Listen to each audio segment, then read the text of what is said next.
Hello, and welcome to Marathon Swim Stories, where we explore the human side of the superhuman feats of endurance swimmers and those who support them. I'm marathon swimmer and coach, Shannon Keegan. In this, the second in the three-part series, following Carolyn on her journey to swim the 34 kilometers down the Derwent River in Australia, Carolyn tells us all about her various training venues. Her swim is coming up in just a few days, so we wish her the best of luck. I know she's going to have a great swim. I hope you enjoy today's episode. Carolyn, happy Hello. Christmas. Almost You New too. Year. Thank you. Almost New Year. Yeah, Almost. New Year's redundant for me. I'll be in bed early. You'll be celebrating it before me. I think you get it because we're behind you, because it's Tuesday here and Wednesday there. So I guess Yes, we just established what day it is. I saw a joke. No one knows what day it is between Christmas and New Year. It's either 2 days after Christmas or 2 days before New Year. No one actually knows what day it is. Right. I saw this great post of somebody saying, just be a couch. Like between Christmas and New Year's, just be a couch. Like, don't do anything. And I was like, that's a great idea. But I wanted to talk to you. So here we are. I'm not a couch today. No. You did get me out of training this morning, so I'm very happy with that. What a shame. Tell us what you've been up to since we talked last. You were getting ready for a big swim, and you and I were going to connect right after that, and we had to push it out. So how did your last big swim go? What have you been up to? All of it. Yeah, so well, I mean, the two easy weeks now. Well, I wouldn't say easy. I was actually saying to hubby the other week, this week is still bigger than my biggest week last summer. Whoa, But I'm calling it an easy week, which is really, really, really funny. Yes, yeah. And then I did my big swim just before Christmas, which was actually the goal of the event last year. So, oh wow, okay. So warning to everyone, it just gets bigger and bigger and bigger. So if you think you're doing a lot now, you wait till next summer. Yeah, that's right. That's true. Pardon me, it just gets bigger and bigger. So yeah, just been traveling to all different beaches and fresh waters and night swims and cold water training and swimming pool training and trying to stop drinking as much wine. That's its own kind of training. Yeah, that's a different training in itself. That takes a lot of discipline. I'm going well so far. Probably not as dedicated as some of your listeners, that's for sure. Yes, I wonder sometimes how much of them are, vessels of purity and they don't ever, I don't know, versus just, balancing out like the amazing swims they do by just going off the rockers. I don't know. I think it's probably a little bit of everything out there. Look, you've got the people that are being honest and the people that aren't. Right. They're telling you what they want to hear. No, I'm sure there's people out there that are, like you said, vessels of health and haven't, don't do anything naughty over there. But that's totally not me. Totally not super mum. Totally had a couple of cheeky little cocktails on Christmas Day at Christmas dinner, and nice. It's all good. Yeah. So what? I'm trying to. I didn't do study up to see exactly where we left off. But tell us about the big training swim. How did it go? Did you make it? And what was the distance again? Tell us. Yeah. So I've been trying to diversify, I guess, a lot since we last talked, trying to get all hunting down wind and waves, hunting down fresh water in the dark, hunting down. So like the night before, tell me how does hunting the weather down go? I love this. Yeah, that's right. Well, one swim, we have a beach here called Sutton's Beach. It's at Redcliffe. It's a lovely little beach. I mean, we're a city. Our city's kind of on a lot of mud flats, mangroves, like quite natural kind of beauty, I guess. And to get the real sandy white typical beaches that you'd see on the postcards of Australia, we have to kind of travel 90 minutes to 2 hours north, 90 minutes to 2 hours south kind of thing. So which I do. So there's a beach in Brisbane that's about 50 minutes north of my house. It's called Sutton's Beats at Redcliffe. And it's a 5K loop. So it's 2.5 Ks down, 2.5 Ks back. And so we kind of have a joke, when you're texting, you're going to do 1 lap, which is 5 Ks, 2 laps, 10 Ks, 3 laps, blah, blah, blah.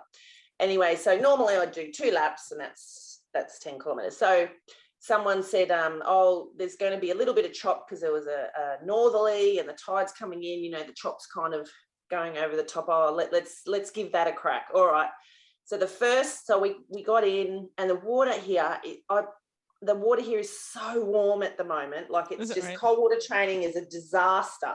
Oh no. It's so warm. And being in the ocean, not a fan of ocean swimming by myself at nighttime, just quietly. Fair enough. That sounds good to me. It's appropriate caution. Yeah. I mean, I do have one of those shark bands, and so far it's worked. Who knows if it actually works, but so far it's worked well. So as soon as the sun's kind of up a little bit, off we trot. We had a little bit of a current going down, and of course I'm swimming thinking, oh, this is so fun, the Derwent's going to have a bit of current, and this is lovely. And then we had a little chat at the end, had a bit of a feed, turn around, go back. Yeah. So we did 2 laps, and it was lovely. The guy that I swim with is a little bit faster, so he sheepdogs me. He kind of gets to the end and then swims around me to kind of come back and get me. Anyway, by the time on the way down was with the current, on the way back was a little bit choppier, and the first lap was lovely. The second lap on our way back, it was just starting to get a little bit choppy, and I thought, oh, here we go, good-o. Anyway, but then the wind changed, and so on the way down was into the wind, and what normally takes me about 50 minutes took me nearly an hour and a half. Oh boy, yeah. Oh, I was just like, it's so funny what goes through your mind. I was literally just swimming, and because I breathe to the left, so when I'm going down, I only see the ocean. I don't actually see the beach, because you're swimming along the beach and you see the buildings, right? I don't even know. Every so often I'm trying to have a look, but that makes me seasick when I turn to the right. Carolyn. So I know.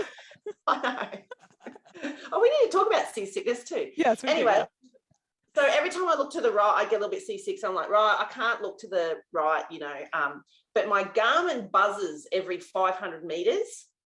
So I'm like, okay. And I was listening to the podcast we did the other day, and I totally gave the wrong numbers. I was doing the 100, like every 500 meters, I normally stroke 400 strokes. But I was saying 600. It doesn't matter. Anyway, so I'm like, okay, well, I'm going to count 400 strokes because I can't see the buildings go past, and I'm just going to keep. And I counted 400, 500, 600. I'm like, what is going on? And I stopped and looked around, and I'm like, oh my goodness. I'd moved, but not very much. I hadn't even made the 500 meters yet after 800 strokes. Oh gosh.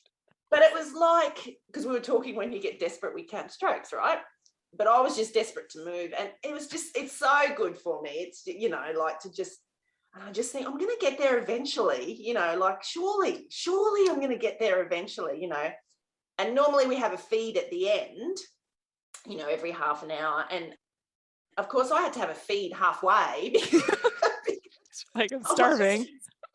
This is the first time I've had a feed so I had a feed halfway, and then anyway, we got to the end, and I just, and I thought, oh man, he's going to be waiting so long for me.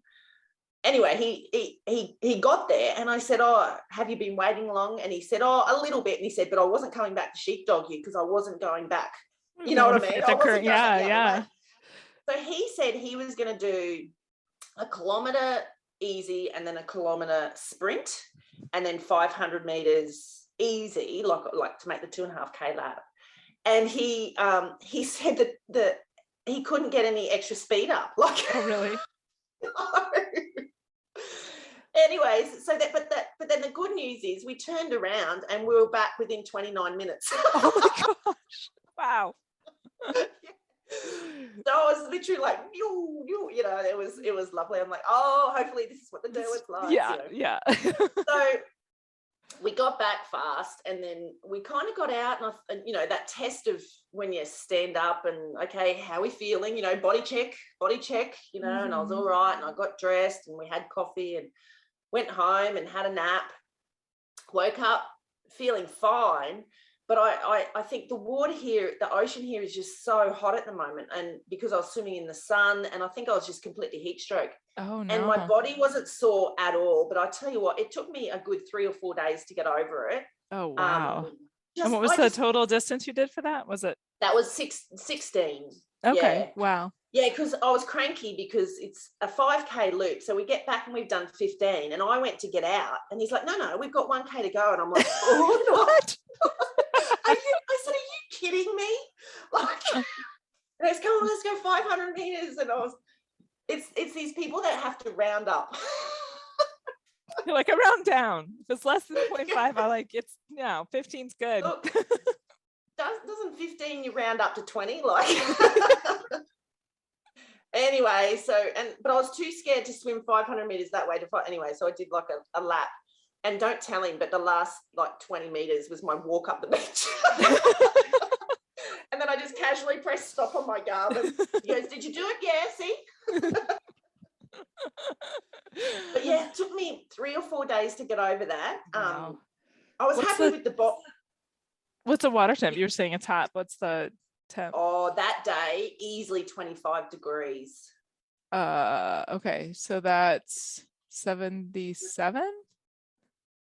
Yeah. Okay. Good. That doesn't sound that hot. 25 or 26 degrees easily. Well, it okay. was hot. 77, 78. Okay. Well, yeah. I mean, when you're working hard and in the wind and chop and current, whatever. Like, yeah. I think probably the sun as well. Yeah. Oh, yeah. Totally. Right. There's the sun here. I mean, I'm very good with sunscreen. I didn't get burnt, which I was really happy about. That is great. Yeah. And sunscreen and that. But I also am joking that I think my thermometer is just completely broken. I am completely broken at the moment. Like, poor hubby, we've got the air conditioning on like low, like 20 degrees, full onto me, just with a sheet.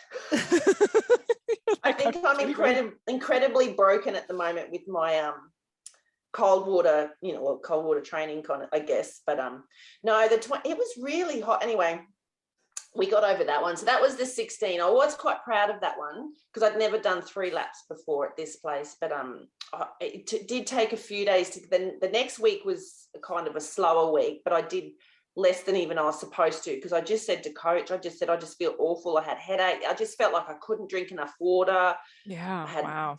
electrolytes like every day. And I mean, I drank a lot, did you go in hydrated? Yes, I did.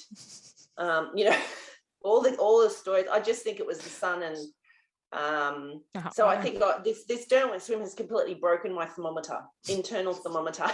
Yeah. I like to think though that you can expand your range. People talk about like moving it to get more cold or more hot, but you're definitely expanding your range. So you're like, I can do hot, and I'm going to be able to do cold. Yeah. Well, hopefully I can do cold, but well, possibly. Yeah, that's the go. So that was a good one. That was 16. We've done a couple of littler swims. We kind of swam around. We went to the North Coast and we swam around Majimba Island. That was kind of an 8K day or something, but yeah, that was a really nice swim. Hubby took the boat out. There was probably 10 or 12 of us swimming, and we used to swim 2 kilometers out to the island, and then it might be like a kilometer around. So I think we did 3 or 4 rounds, and then went back again. And that one was gorgeous. That had, it's got all the turtles, but what is a little bit disconcerting is when you swim and you run into a fishing line. And you look up at the fisherman and you're like, can you not fish because you'll get the little fish, which gets the big fish. Anyway, he's just laughing at us. I'm like, oops, sorry. But yeah, I did have that day. I did take a kayaker that had the shark shield on the bottom of the kayak. But the funny thing that's my vision impaired friend. So he wasn't guiding me. I was guiding him. He was just following the sound of me swimming. Wow. Yeah, Amazing. yeah, and one of my girlfriends who is an incredible swimmer, she just swam really slow that day to swim near the shark shield on the kayak. Look, no one else swam with a shark shield. It's probably just me being a little bit paranoid, but it is a reef with fishermen and lots of turtles. But that was beautiful. That was a beautiful swim. So that one was nice. I went to my brother's house on the north coast. It's called Moffat Beach. And it was just one afternoon, and I thought, I haven't done a swim today. I'll just go and do a stretchy swim, in the ocean. And the chopper was up a lot, and I thought, this will be lovely. Literally, I was going to do maybe half an hour, 20 minutes, half an hour. Well, within 20 minutes, I am vomiting, I'm seasick, and I'm like, oh no. But, it made me realise, because it was an afternoon, last-minute swim. After a nap, I'd had 2 coffees. So I had milk in my stomach. Oh boy. It was mid-afternoon, and it made me realise that my nutrition and medication works, right? Because within 15 minutes I was sick again. And I got up on the beach and I'm like, whoa, like I had vertigo. And so, but it was kind of good. I mean, they say every swim has a story. It was only 15, 20 minutes, but it made me realise that my medication and good nutrition and no milk and all. Yeah. Was good. So you have a pretty clear plan for medicating nutrition and drugs. You said medicating. You started this. Yeah, that's right. You started this. So lay out your pre-race plan: medication, pre-feeding, nutrition. Well, tell us a little bit more about how you've honed your nutrition strategy to help with the seasickness. Well, the last, I'd say 2 years, I've had a nutritionist. So she does Ironman and marathon swimming, but the co-owner, or actually I don't know, but the person who she works with of this particular dietitian company, Tara Diversity. So she has done like an ice mile and done lots of marathon swimming and that. So both of them were amazing at giving nutrition, and especially for seasickness. So I worked with her for probably 2 summers. I haven't this summer because I've got it nailed. Well, I think I've got it nailed now. But yeah, she just helped, I think, diversify what I was having, helped me understand about getting the stomach strong before the swim, what to eat in the days leading up to it, what to eat the night before, and even to the morning, like she had my plan. I could show you the little card, and I literally, like, this is what you're having an hour before, this is what you're having 15 minutes before. Oh, wow. Wow. She had me really nailed down, what, and it certainly helped. And I was, for Rottnest, I was using a different medication, but now I've changed to a different one again. And I still use Quells. I don't know if you have Quells over there, but it's just a general seasickness tablet. Okay. But now I've also got a tablet for when you're feeling nauseous. Mm-hmm. So it's kind of, there's a tablet for when you're feeling nauseous and a tablet for when you're vomiting, and it stops the contractions of the stomach. Wow. There you go. See, Dr. Carolyn. But it certainly has helped, and the nutrition has certainly helped. But I find after about 6 or 7 hours, though, it's a little bit of what I feel like more than the plan. Mm-hmm. Sort of help. Yeah. But what I have added this summer, I have started trying to add a few solids, because I did find I was getting quite hungry after 6 or 7 hours after just liquid feeds. Yeah. So I have added a few sort of bananas and jelly beans, mainly bananas, really. Just following what amazing swimmers, when I did the Majimba swim, my husband was on the boat, and we all swim out there, and some of us had our feeds on the boat, so we'd swim up to the boat and have our feed, and this one girl, Anna, she didn't, and Chris said when we got home that night, Chris said that Anna didn't feed off the boat. She had 3 bananas stuck down the back of the togs, and she just ate that. And I'm just, it's amazing. Just amazing. Yeah. So our joke is, how many, is this a 4 banana swim or a 3 banana swim? I love that. She's done incredible swims around the world, and anyway, she just needs some bananas in her tongue. She's off. That's awesome.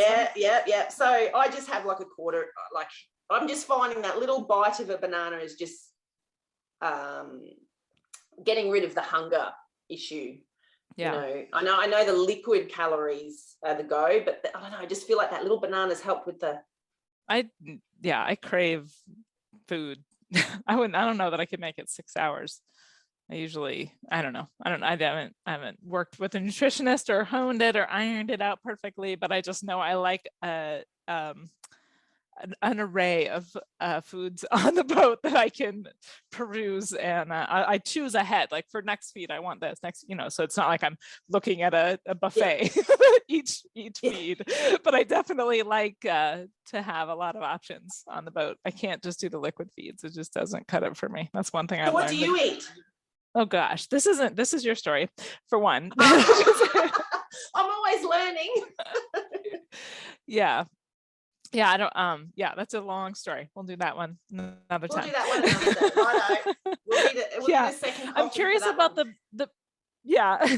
the pre-feeding up to an hour before. Can you divulge what any of that looks like? The days up to, and the stomach strengthening. I made it sound like this really important process that I've just never tuned into. Yeah, well, I learned a lot about prebiotics. I think I mentioned it once on the podcast. So I didn't even realize there was a thing called prebiotics versus probiotics. You go to the shop and you buy those little milks, or you have yogurt or whatever, for the probiotics. But prebiotics you find in, I just cheat. I just have a little flour thing, but it's green banana flour. So I've sort of Googled it, and it literally is green bananas flour, and they use it a lot in Africa, and that's why they just have stomachs of steel, because they make their bread and everything out of it or whatever. So green banana flour, you can just buy it at the local shop here, or health food shops or whatever, and that has been a game changer for me over the last 2 years. I kind of don't have it all the time, mainly like in the 3 or 4 months leading up to it, and I just half a teaspoon just in my porridge every morning. Wow. And it just seems green banana, and it just everything works well, shall we say? Okay. Everything. All right. Right. We want everything to work well. Yeah. And you can get it in like sauerkraut. Okay. Yeah. I've heard about sort that. Of fortified stuff, but I don't have any of that. But yeah, if you Google it, so I kind of did that to get my stomach, and then the week leading up, like we're kind of knocked in our heads to avoid white bread, avoid white rice, avoid white this, white that, and the week leading up is just everything you're told not to do, make sure you do. So heaps of white bread, heaps of I just feel really full that week, but so say my swim, so this would be a swim for a Saturday morning, right? You pretty much lots of liquid calories, lots of Gatorade, lots of Milo. I don't know if you have Milo over there. It's like a chocolate, God bless Australia, like a chocolate powdered milk thing. I don't know. Kind of like, I guess, sustagen, maybe not really. Anyway, we have it on everything here. It's kind of like the whole Vegemite thing. It's just, I was going to say Vegemite, but yeah, it's just a whole weird thing we have going on here. So lots of liquid calories, lots of white bread, jams, Vegemite, all that kind of stuff. But that's pretty much until, and then you have a big feed on Friday morning, and then pretty much that's it. Just a few, maybe some toast for lunch, like it's still eating on Friday. It's not like, but loads and loads of liquid calories, loads. Okay. So I have loads of sausage and loads of Gatorade, like on the day before, because she said then my stomach, and again, this is not advice for anybody. Do you know what I mean? Like, this is my personal plan. So right. Yes. Don't sue me. No. Then so the Friday night before was literally just a couple of pieces of toast. It's actually nice to feel not as full. Yeah, interesting. But I've got lots of calories in me because I've been having all the liquid stuff the day before, lots of fruit, all that kind of stuff. I think it's to just keep things moving. And then the morning you kind of wake up, and I had probably an hour before I had, do the sunscreen, have some toast, Gatorade again for breakfast, which is a treat. And then like on the start line, a gel and some more Gatorade. That's a good promotion for Gatorade, isn't it? Yeah, I guess. And then off you trot. So it was different to my bike riding where I would just load up pasta and that until the night before, Yeah. But for me, my stomach just wasn't coping with it, But the thing with bike riding is I'd have little feeds, well, not feeds on the bike, little bits so often, every 10 minutes I was having something little. So to have a lot in every half an hour really affected my stomach. My stomach couldn't cope with it. So I kind of needed to be everything clear but I have found that I've got a little bit, I haven't road tested. I am a little bit nervous because I haven't road tested the banana in rough water. So I'm going to have to go slow and steady there in the Derwent, but I'm kind of hoping that I can do that at the start of the day when it's calm. And then if it's not working, it's not working, but I think it'll be okay. So that's pretty much it. And lots of, actually another trick that someone gave me was to have the Quells tablets, which is the seasickness tablets. I had them the night before. And apparently then it's like also it's in your bloodstream. Again, not a scientist, so whatever. Right. But they said have it the night before. Music teacher. Yeah, right. Music teacher. Believing what everybody says. Music teacher. Yeah. Just believing desperately trying what anyone will suggest. Then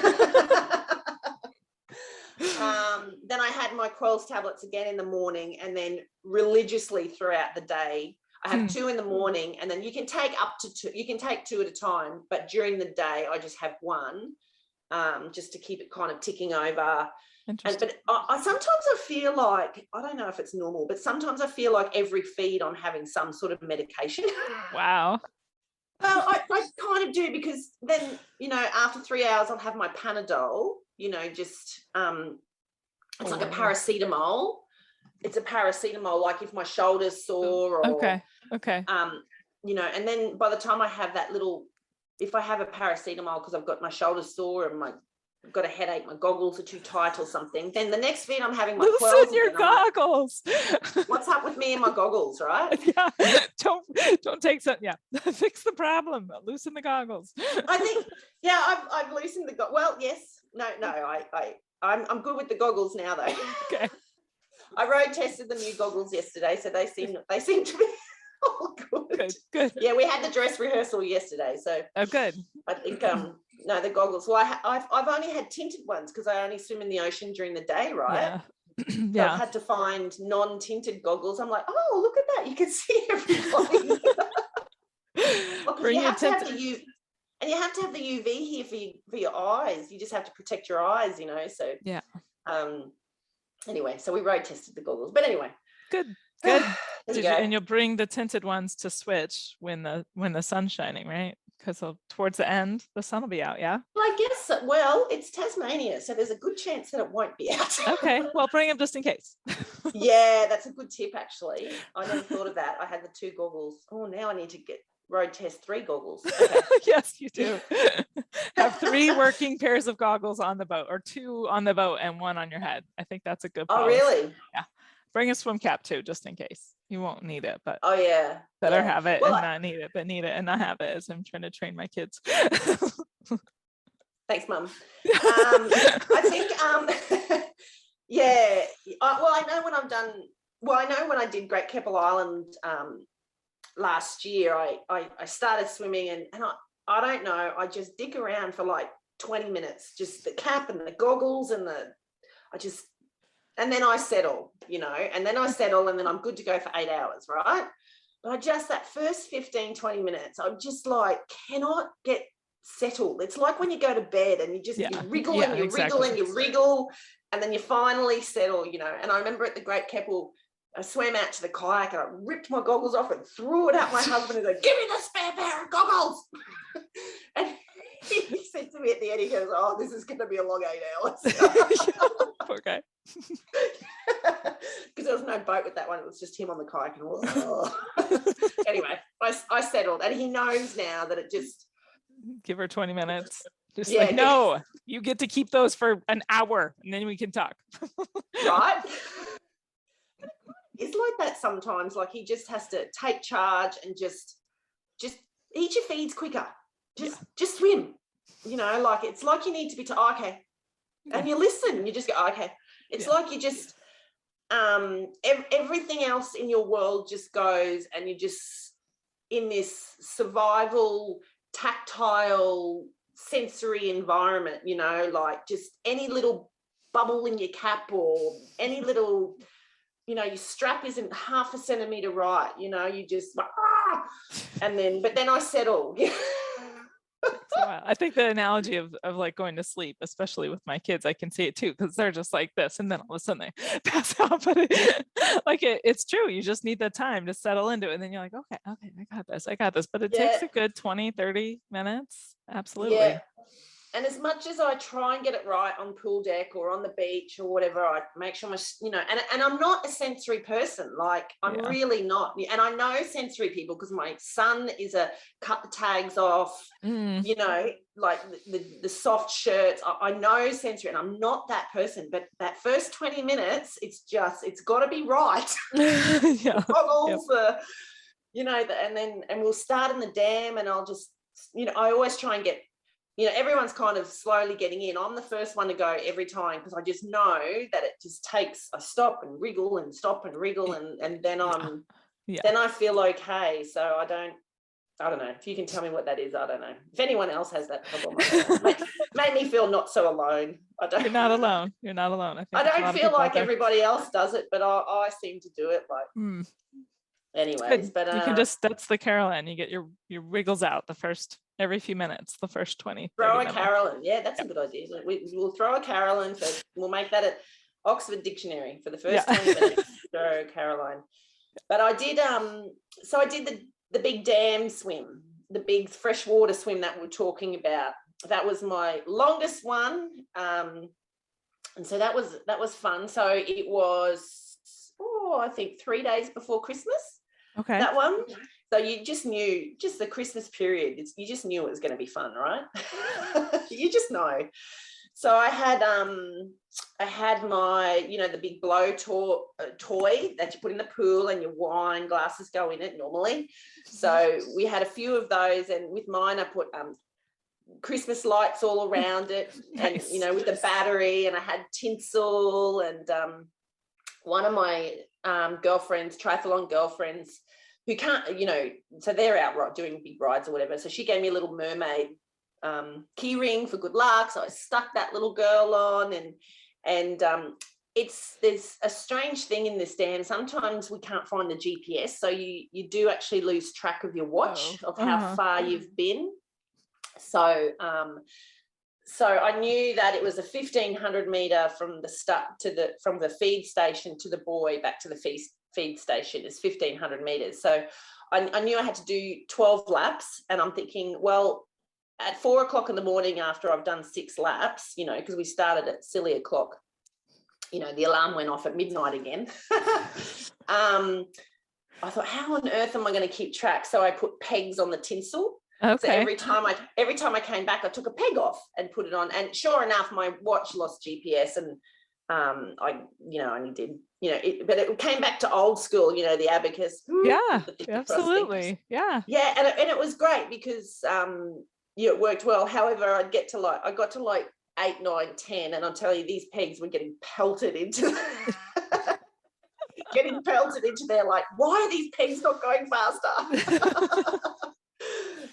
So and then we had flashing lights, and it was a bit of fun. But That one, very uneventful, just up and back, because it's in the dark. And everyone is different speeds.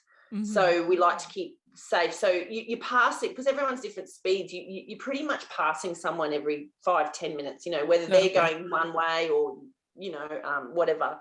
So, there's always someone around, and you have the light, at the back of your goggles, which I've learned a lot about. And so that was really, so we finished that swim and, went for coffee, and I was back home in bed by, I don't know, 8 o'clock in the morning or something like that. And I woke up at lunch. Home in bed by 8 a.m. I love that.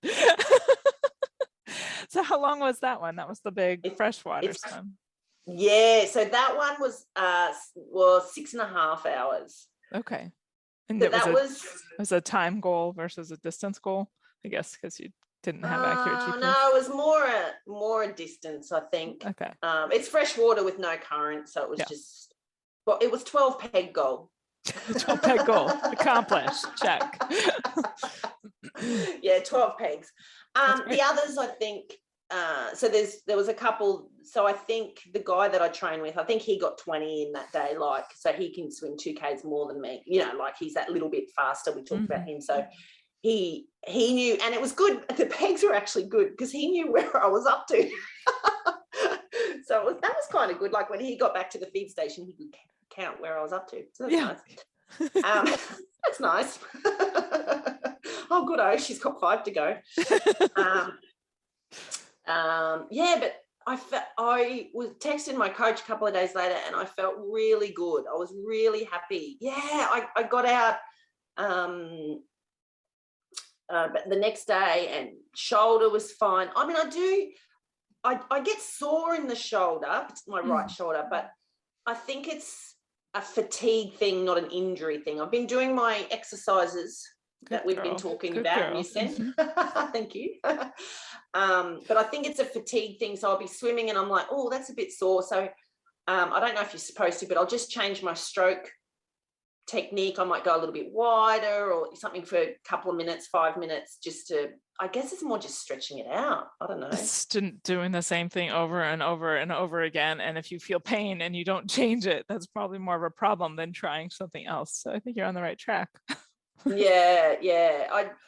And it's kind of, I find if a particular stroke, I can get more, like my stroke rate can go higher quite easier on a particular type of stroke.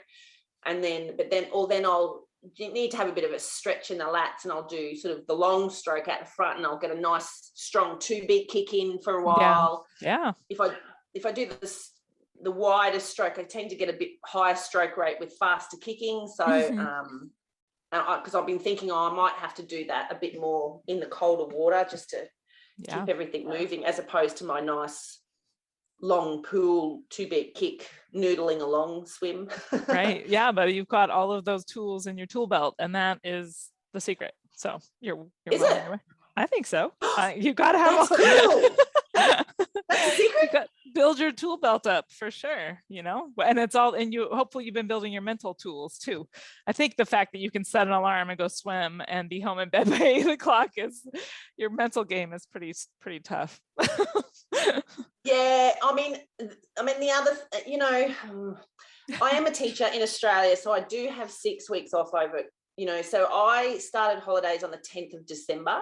Oh, wow. So I knew, so we go back, so we're like summer holidays, so it's like your June, July holidays, right? So we go back sort of the end of January.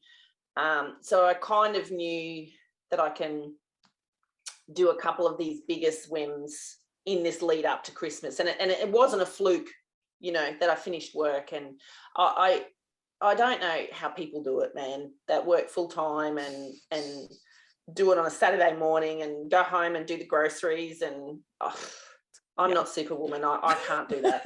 I need my sleep, and it's quite I've discussed with husband, like it's quite a selfish, in a good way, but it's quite a selfish sport in that, if I'm not swimming, I'm eating. If I'm not eating, I'm sleeping. Right. And if I'm not sleeping, I'm throwing the laundry in just before I have a nap, and then hanging the laundry out after a nap. Yep. So, but that's in the school holidays. I haven't been able to do these big swims, huge big swims, during the school term when it's cranking up. So, right. Yeah, I'm certainly not Superwoman, that's for sure. Well, in a way, you're Superwoman. That's, so you've got about 2 weeks, right? 2 weeks to go. Yeah, so it's the 13th of January. So I've got, what day did we say it was? Wednesday. We said it's the 28th there, the 29th there. So you've got Christmas 13, and New 14, Year's. 15, I think 16 days or 15 days to go, Christmas and New something like Year's, that. you don't know that. Okay, so I've got, I fly out in 2 weeks. Well, a funny thing's been happening in Australia at the moment. So we've been keeping out COVID pretty much this whole time, we've been keeping it out, and so we're at the stage now where we're all 90% vaccinated, so pretty much COVID is entering our country now. So when we've only seen in my state, when we've only seen a couple, literally, like there probably was no more than 50 for whole of last year, like they've kept it out. Wow. But but there's a lot of sacrifices that were made for that. Like, people haven't seen their family in 2 years because you haven't been able to cross borders of the states. Never in my wildest dreams I'd think that a state border would be a border. Like it wasn't even growing up, it wasn't even a thing, like it just, Anyway, so, but the thing is, now it's all wonderful, and we have opened up, and this beautiful Omicron thing has come into our state, and yes, we're building now. So for us to be, and the world will just shake their head at this, but for us to be at 1,000 cases a day yesterday is huge. Like, it's huge. So, but one of the things is when you're traveling, you have to have all these negative tests to get back into your state and that. So we've got to navigate kind of all of the crossing of the border.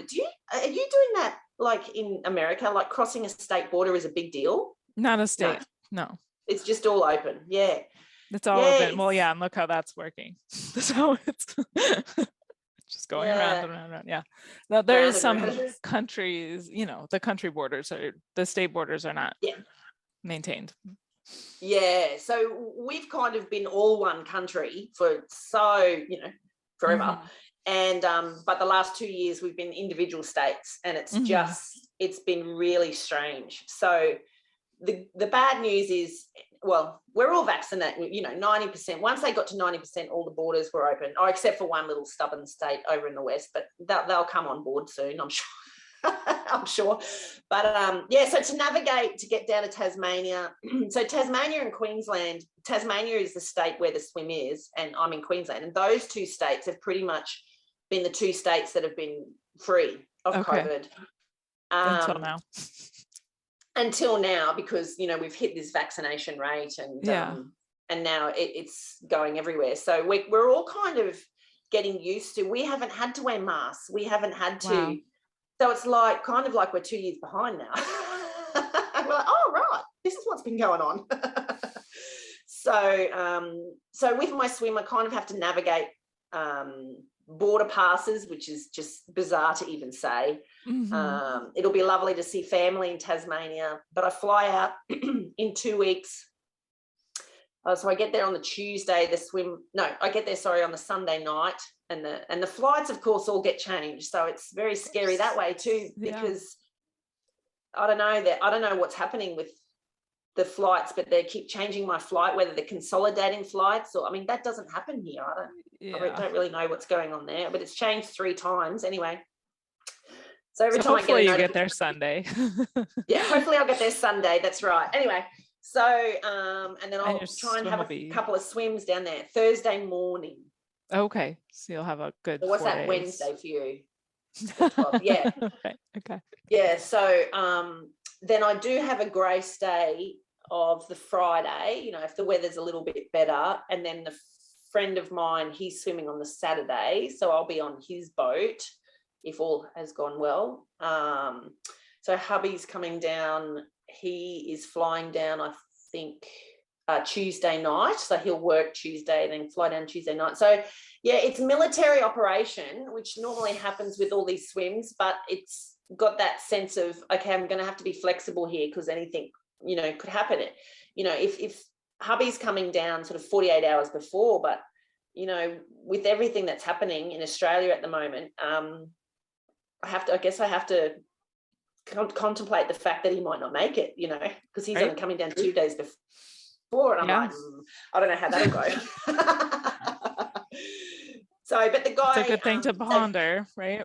Yeah, that's it. I've been kind of in my head thinking, okay, well, if it's just me and the skipper, and it's a bit like Gilligan's Island, isn't it? Just this, the small little group. So, but yeah, I think last time you said it's my first solo marathon swim, which I didn't realize was a thing until you said that.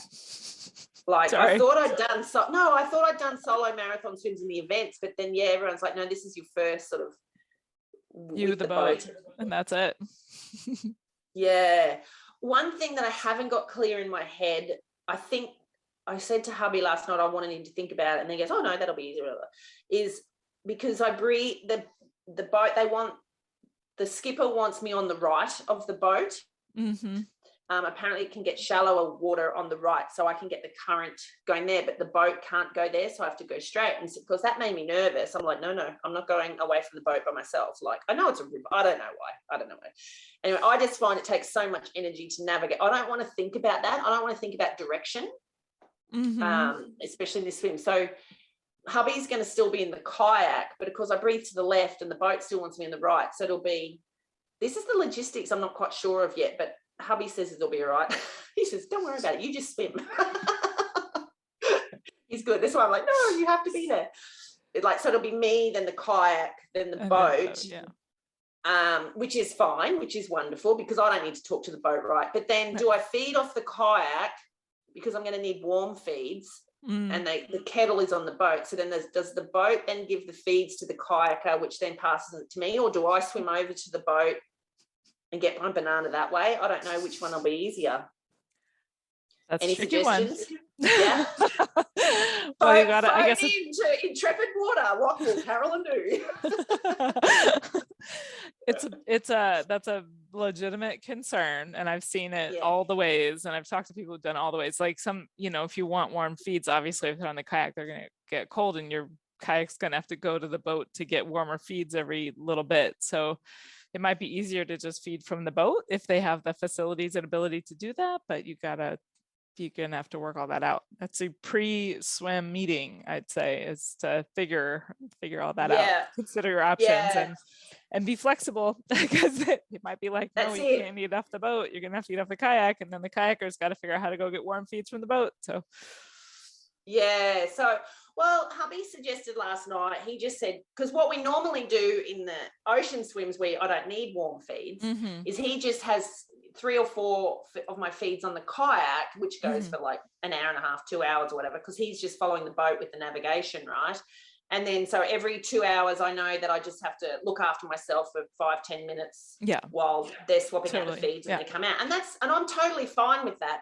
I just find when I swim in the ocean or do these long swims, I just find thinking about my direction and navigation takes a lot out of me.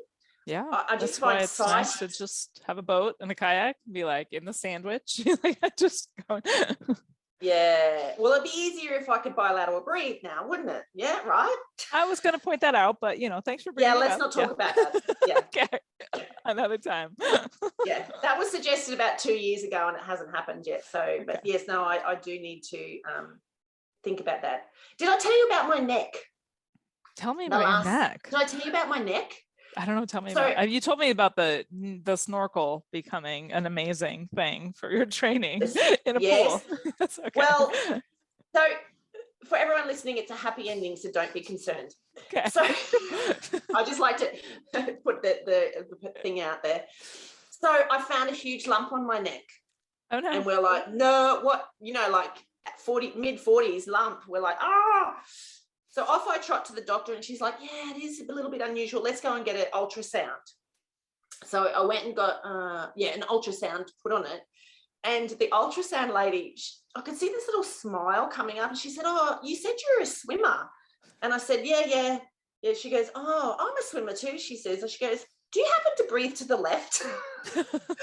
And I said, "Well, actually I do. And, and I do long distance swimming. So, I've been swimming a lot in the last 6 months, blah, blah, blah." And she goes, "That lump right here is an overdeveloped muscle." You have an overdeveloped muscle on one side. So probably can't see it, but I've got a big lump just here from doing this so much, from breathing to the left so much. And then, so my girlfriend, who's a radiographer, she had a look and she said, "Yeah, it's like 7 millimeters bigger than your other side." Anyway, so that was a little bit of an interesting day, because then, you have that 2 hours of nervousness. And then she said, "Oh no, nothing to worry about. Just You're a big, healthy. strong muscle. Might want to build up the other side, Carolyn. You can start. I know. I know. Maybe after January 13th, it can be your winter project.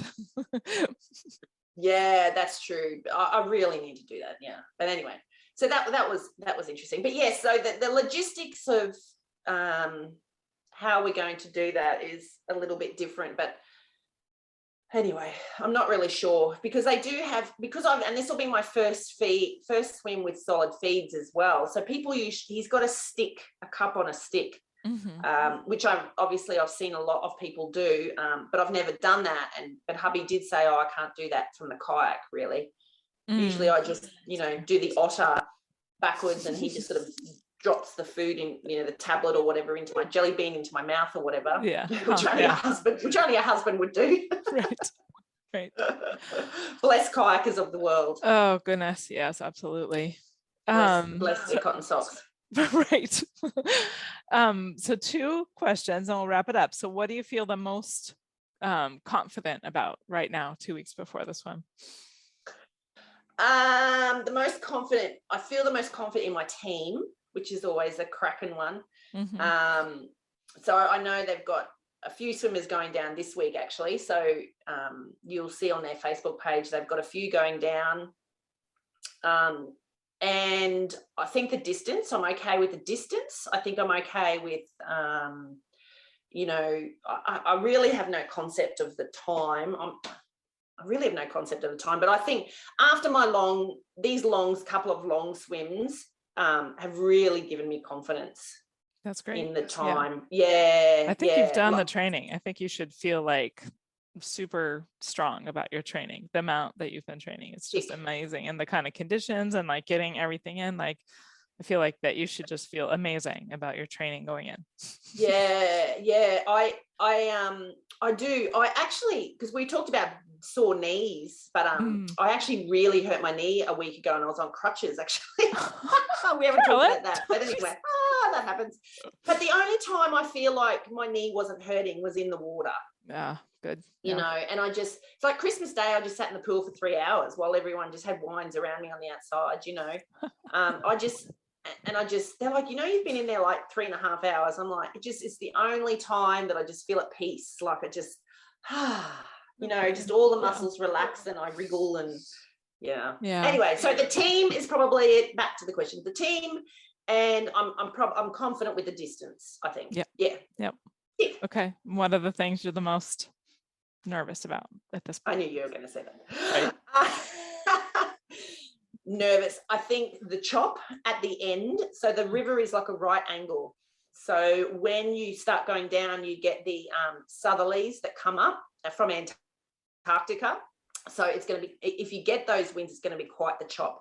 Wow. So I've got to really concentrate on try and swim fast to get, but then you've got to time the tide, and the boat skipper was actually saying he thinks I've got a little bit faster, so he's actually thinking I'm going to have a later start time because he thinks I'm going to get to the change of tide too quick. Oh wow. which is kind of funny. Yeah. So I might get a little sleep in. Yeah. And of course the cold. Yeah. I've what's done the projected what's the projected temp though? Curious. Well, my skipper actually is down there now. He swam across the river. I think it was like a 3K swim or something. And he clocked it at 16 degrees. So translate into American talk. 60.8. You can do it. Yeah, I think you should feel confident. I think you should feel confident in your cold training. It also, it's getting warmer as you go, right? I hope so, because it's going into salt. So you would just think say so. yes. Just say yes. Yes. As you go. I feel like you've been doing so much cold water training. I can see the fear because I don't know, but you've been doing so much cold water. I think you should feel confident in your cold water training that you have done. I don't know anyone else that sits in a bath with ice blocks. Oh, bless you. But it's I see what people are doing in Europe, and and they're swimming in these. It's just anyway. I've done the cold. You've done. I'm doing an hour a day in. I've been doing the ice bath, well, the solid brick baths, because all of our cold pools are closed for 2 weeks over Christmas. See? Yeah. Wow. So I've had that going. But I will get to next week. I'll go every day. But this week I've still got to stick to my ice baths, and I've been sitting in there an hour, but like you said, it's really hard to sit still in cold water. Yes. I don't know how people do it. Well, I give myself a treat in the last 10 minutes. I'm allowed to get my shoulders out, but don't tell my swimming buddies. Okay. So I get to kind of the 50 minutes and then and I've been setting the timer and alarm in the kitchen. So when anyone hears the alarm in the kitchen, they know that I must be in the bath. So they've got to bring down a hot cup of tea. Oh, nice. That's great. So I have that at half an hour. I've got a beautiful family. They're supporting me. So my 16-year-old son will bring down a hot cup of tea, and he'll just call me nuts and crazy and then splash me. Little turkey. But then the last 10 minutes, sorry, it's kind of like I get through the first half an hour of, whatever. Then I think, okay, then I get my hot cup of tea. So that's a treat. And then I wait 20 minutes and then I just let the cold water go to here. And even just to here makes a huge difference. Wow. I don't understand. Like my body temperature drops so much from here to here. Huh. And to see the heart rate's interesting too, looking at all the heart. Wow. Right? When you get in, it just straight up, and then you get out of the cold water and it just plummets. Like my blood pressure drops and my heart rate drops. Anyway, it's all look. And one more thing I have to say is, last time you asked me why, I had an epiphany swimming the other day. It was an epiphany. I know, you and I are like spirit sisters, I tell you. So I'm swimming along and I'm like, Shannon was asking me, why do I do this? Because, I'm like, why am I doing this? And it's funny because, sorry, to cut a long story short, but so my daughter finishes year 12 and she announces to us that she got a summer holiday job, full-time. Great, excellent. Where is it? It's in the Alpine country in a completely different state. Right? Oh, by the way, I'm moving out. Oh, good. So she's now, traveling, and she's a free spirit as well, and I'm just like, oh man, I've done it to myself. She's grown up traveling and doing adventures, and I've done it to myself. My beautiful daughter's left me, and she's, and it was just this epiphany of, that's why I do it. There's always some sort of an adventure coming up, and it just gets me through Groundhog Day. Yeah. That's it. And I'm getting teary thinking about it. Like, I really am. Like, I really am getting teary. Yeah. The Groundhog Day of being a mum, working, you just get in such a rut, and we've always, and I think especially because I've mainly been swimming for 2 years now, I think it's the COVID thing has actually been a blessing in my life, because it's just made me go, okay, we can't travel because we're big four drivers, campers. We've always backpacked. We went backpacking as 20-year-olds. We've traveled the world. We've always had some adventure. And COVID, of course, just goes, no, you will stay and relax at home. Well, not relax, but you will stay home. So it's like, right, next adventure. And I think it gives me, for mental health, it's just given me something to just the next adventure. I think it's just like, right, January. something to look forward to. Mm-hmm. That's it. And to feel, I don't know. Yeah, I think that's it. Just like the that. next. Yeah, and the way you said it's to break the Groundhog Day, and like the where you describe like your training schedule, where it's like there's a day you're up at midnight and you do the, like it, it gives you something to look forward to. I think that's it. That's it. That's why we do it. We want to break the routine. We want to be different.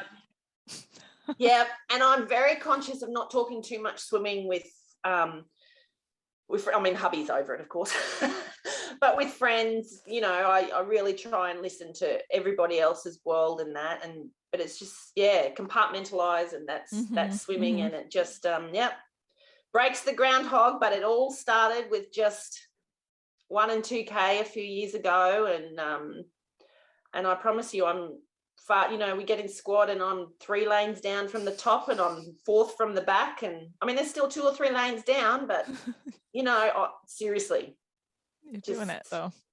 Yeah, you're gonna do awesome, Carolyn. I'm so excited for the swim for you. I think I can't wait. It's exciting. Can't wait to hear about it. Yeah, and we get to see family, friends. It'll be fun. Yeah, I hope that if the things you can't control, of course, COVID and things like that, you can't control those things, so let them go. You just control yourself, your swimming, your emotions. Those are the things you can control. And have a great time swimming down the river. And don't talk too much at each feed.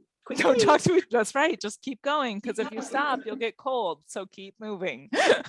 Good tip. Good tip to finish on. Just keep swimming. Just keep swimming. That's it.